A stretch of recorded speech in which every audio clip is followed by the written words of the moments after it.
Bapak Ibu yang saya muliakan, posisi presiden itu tidak senyaman yang dipersepsikan. Ada tanggung jawab besar yang harus diemban, banyak permasalahan rakyat yang harus diselesaikan. Dan dengan adanya media sosial seperti sekarang ini, apapun bisa disampaikan kepada presiden.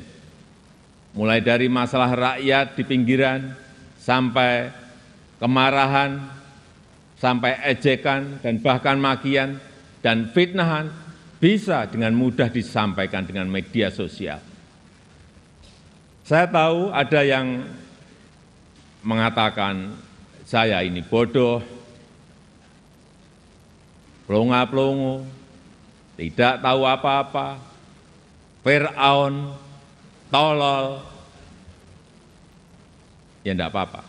Sebagai pribadi saya menerima saja. Tapi yang membuat saya sedih, budaya santun dan budaya dan budi pekerti luhur bangsa ini kok kelihatannya mulai hilang. Kebebasan dan demokrasi digunakan untuk melampiaskan kedengkian dan fitnah. Polusi di wilayah budaya ini, sekali lagi polusi di wilayah budaya ini sangat melukai keluhuran budi pekerti bangsa Indonesia yang besar.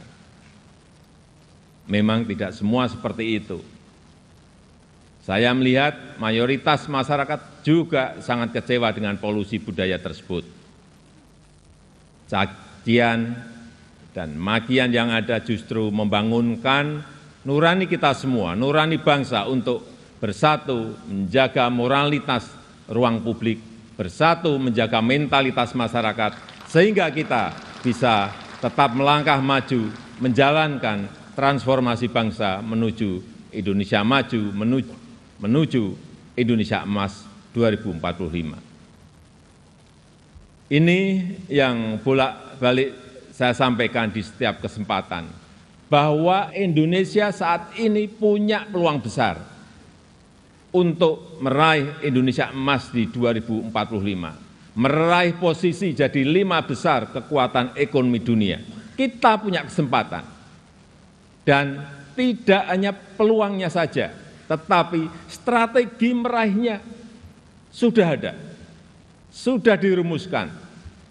Tinggal apakah kita mau memfokuskan energi kita untuk bergerak maju, atau justru membuang energi kita untuk hal-hal yang tidak produktif, yang memecah belah, bahkan yang membuat kita melangkah mundur.